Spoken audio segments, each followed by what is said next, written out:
Have you ever spent so much time inside of a chat that you thought to yourself, it would have taken me much less time if I just did this myself? Well, this is something common that happens to a lot of AI users out there. Sometimes the output is too generic, the tone is off, and the length doesn't exactly fit what you're looking for. And this is because you're not giving the LLMs enough information to work with. So in this video, I'll walk you through the 3-part framework that you can use to create better prompts that was actually created by the Anthropic team themselves. And we'll take a look at how to take a very generic prompt into a prompt that's actually usable that will yield results for you guys. And aside from the 3-part framework, we're also going to cover a table with a list of common problems that people face whenever they're prompting Claude, as well as a list of solutions with real examples, so you know exactly what to do whenever you're faced with one of these situations. And if you're new to the channel, my name is Matt Paiva, and I've already saved businesses over $1 million in costs just by implementing AI the right way. And this is one of the first things that I tell every single client that I talk to. I know all of them are using AI daily, but as soon as they start implementing this 3-part framework, it becomes a much smoother process. So without any further ado, let's get started. With prompting in Claude, there is a 3-part framework that we're going to be taking a look at: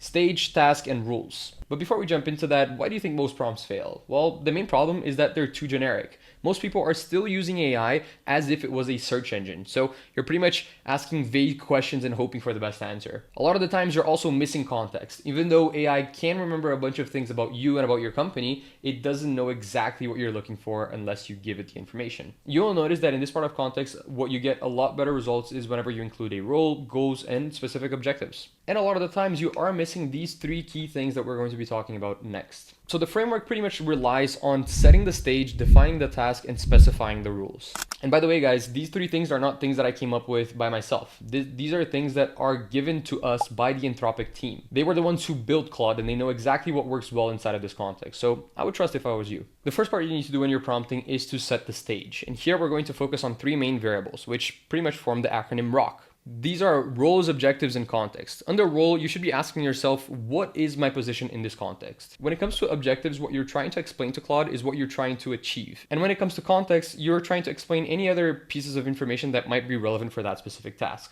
And you can do all of this in a very simple sentence. So just like we're looking over here at the live example, we can say, I'm the marketing lead at an indie streaming startup, and we're preparing an investor pitch deck. Here, you can even add a little bit more information about your company. So you could say that you are at Series A, your main competitors, and what you're trying to achieve as a company. This allows Claude to have a little bit more context on what you're trying to achieve and who you are. So instead of just saying, research the streaming market for me, you are actually giving it a little bit more information to show Claude where you're coming from. The next part of your prompt is to define the task. And here, action verbs are really important. A few examples of these action verbs are write, analyze, research, build, summarize, compare, draft, and identify. Because a really common mistake is actually describing and giving a lot of context about your situation, but not actually asking Claude to do anything specific for you. I know it's very common to brain dump into these LLMs, and it works really well to give a lot of context. I do this a lot. What you need to remember at the end of your brain dump is just to include one of these action verbs. And if you're not too sure on exactly what you're trying to achieve, just say at the end, analyze this brain dump and tell me what I should do next. And the goal of defining the task is actually giving Claude a specific thing to do and specific deliverables to give it back to you. So here in our task example, we are saying, can you research the current state of the independent film streaming market and identify key trends, competitor positioning, and growth opportunities? As you guys can see, research is our action verb over here, and the deliverables would be trends, positioning, and opportunities. But here, we didn't necessarily specify how we want this output to be given back to us, which takes us to the 3rd part of this prompting framework, which is specifying the rules. When it comes to rules, you can think about it from 5 different standpoints, and you don't need to remember all of these because some of these are more specific for specific tasks, while others are more specific for other tasks. So a couple things that you could include in these rules are tone and style, format, length, any constraints, and any specific examples of good and bad outputs that you've had in the past. Claude defaults to a professional tone in most tasks unless you clearly state otherwise. So if I wanted to create an investor pitch deck, but I wanted to make it fun and friendly, I need to specify that. Otherwise, it will give me a pitch deck that is specifically in a professional format. When it comes to format, this is one of the most important things because depending on what type of output you want, you need to specify that in the prompt. So there is a big difference between Claude creating a PowerPoint for you or creating a Word document for you. If you know you're trying to do research because you need to present this specific data to investors, you might want a pitch deck. But if you want to just read it internally in an organized fashion, you might want on a Word doc. And a quick way to remember all three of these things is thinking about who, what, and how. In the who part, we're just setting the stage. We're giving context about us and our business and what we're trying to achieve. In the what part, we're just defining the task. We're telling Claude exactly what we're trying to achieve by using action verbs and deliverables. And in the how part, we're just defining the rules and the constraints of how we want that output to be given to us. But when you are prompting in a day-to-day, you might still face problems with prompts that are a little bit different from each other. Here is a really nice table of what you guys can do whenever you do face these problems. If your responses are too generic, one quick solution that you can do is add details about your audience, role, or constraints. So adding a bit more context. If your problem is length, you need to be a little bit more specific about exactly what you're trying to get. So instead of just saying, write me an email, you can say, write an email that is only 2 paragraphs long. If your problem is wrong formatting, showing a specific example of the answer is a little bit better than telling. So you could say, use bullet points with bold headers for each section. If you're getting a lot of hallucinations in your answers, and this can happen a lot more if you are trying to achieve more complex things, the Anthropic team actually recommends us to go and verify all the information independently. I would say there's a little bit of a better fix. If you ask Claude to cite its sources and to give you a confidence level on the answer every single time, you will get better answers at the end of the day. With hallucinations, another really good fix is specifying the sources that you want Claude to take a look at before giving you answers. This could be MCP connections with your Claude, or it could be sources like real database sources that you're trying to pull the information from. So if you're trying to do research on the indie streaming market, for example, you can specify only read these types of reports.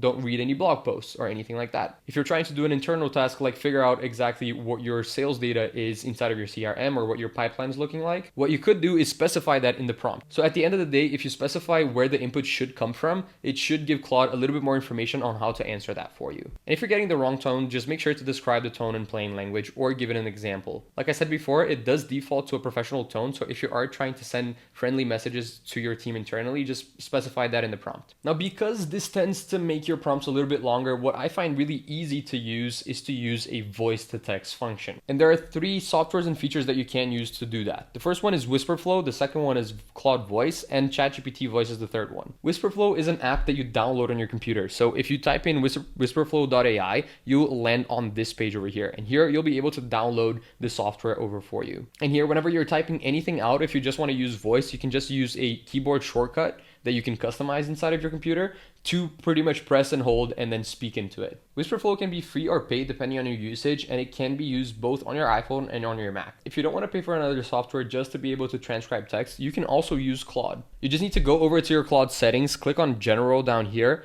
in the desktop app, and go over to Voice shortcut. Here you can select whatever shortcut you want to trigger the voice to text function. And when I press the caps lock button, it will actually start listening to what I'm saying and transcribing the text live. It does take a little bit for it to start, but it is listening to what I'm saying as of right now, which is really good to show you guys. And then once you have your transcription here, you can choose to start a new chat or select any of your existing chats for that. One thing that I have noticed is that when you're using this inside of Claude, you are not able to change anything in your screen. So if I want to scroll up or scroll down, I'm not actually able to do that. It freezes my screen when I'm doing it. So when you are brain dumping, is actually not the best use case, but it still works. Now, if you want the ability to move around inside of your desktop while still transcribing text, what you can do is just use the ChatGPT transcription function inside of your web browser, because when you click on the dictate function over here, you're able to start doing this speech to text function, and you will also be able to move around and go to other tabs. So if I wanted to go over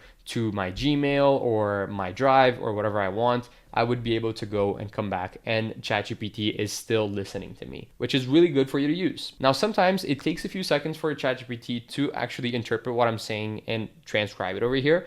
But I have noticed that even comparing it with Claude, it is a little bit more precise than Claude. Now, obviously, you can just click on enter and start a new chat over here, or you can just copy this piece of information and bring it back to Claude as well. Now, when we start putting everything together, we can clearly see that if we just compare these 2 prompts over here, we're going to get very different outputs inside of Claude. On one side, we could say, research the streaming market for me, and that would be the first instinct of most Claude users. But we know for a fact that we're going to get a very different output and a much better output if we give it a little bit more context, define the task properly, and give the rules. So in our improved version, we're just saying, I am a marketing lead at an indie streaming startup preparing an investor pitch deck. Research the independent film streaming market and identify key trends, competitor positioning, and growth opportunities. Use web research, cite your sources, and structure it as a professional report. So here we're doing the same exact request, but just getting a much better output at the end. And if you are curious, just go ahead and paste these 2 prompts inside of your Claude and you'll be able to see what I'm talking about. Also, another quick note is that when you prompt like this, you tend to use less tokens because you need to go through fewer iterations to actually get the result that you're trying to achieve. And when you go through fewer iterations, you hit your limit less frequently and you're able to do a lot more with a lot less. So with all of that being said, I also created a skill that evaluates and helps you create proper prompts if you are trying to use Claude more efficiently. You'll be able to download it completely for free using the first link in the description below. And if you want me to help you guys implement AI the right way inside of your business, just feel free to book a call in the second link in the description below as well. So that's all I had for today. If you are curious on how to use Claude Cowork inside of marketing for your business, I'll leave a video attached right over here that you can go watch right away. And I'll see you in the next one. Bye-bye.